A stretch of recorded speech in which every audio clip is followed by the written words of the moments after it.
নাট্যাঙ্গনের জনপ্রিয় দুই অভিনয়শিল্পী ফারহান আহমেদ জোবান ও তানজিন তিশা একসঙ্গে জুটি বেঁধে অভিনয় করেছেন বহু নাটক ও টেলিফিল্মে।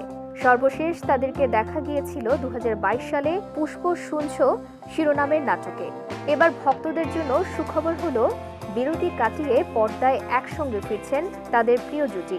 প্রায় 2 বছর পর আবারও ক্যামেরার সামনে দাঁড়ালেন তারা। অংশ নিয়েছেন আসন্ন ঈদুল আজহার একটি নাটকের শুটিংয়ে। নাটকের নাম কাপল অব দ্য ক্যাম্পাস। এটি পরিচালনা করছেন ইমরোজ শাহ। পর তিশার সঙ্গে কাজে ফেরা প্রসঙ্গে জোবান বলেন, এর আগে তিশার সঙ্গে একসাথে অনেকগুলো কাজ করা হয়েছে, দর্শক সেগুলো বেশ পছন্দ করেছেন।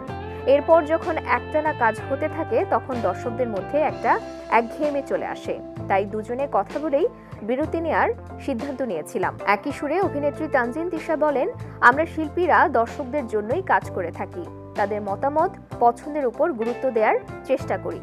জোবানের মতো আমার কাছেও মনে হয়েছে যে আমরা যদি একটা বিরতি দিয়ে ফিরি তাহলে দর্শক হয়তো আবারও আমাদের জুটিকে পছন্দ করবে। জানা গেছে আসছে কোরবানির ঈদ উপলক্ষে মুক্তি পাবে কাপল অব দ্য ক্যাম্পাস শিরোনামের এই নাটক।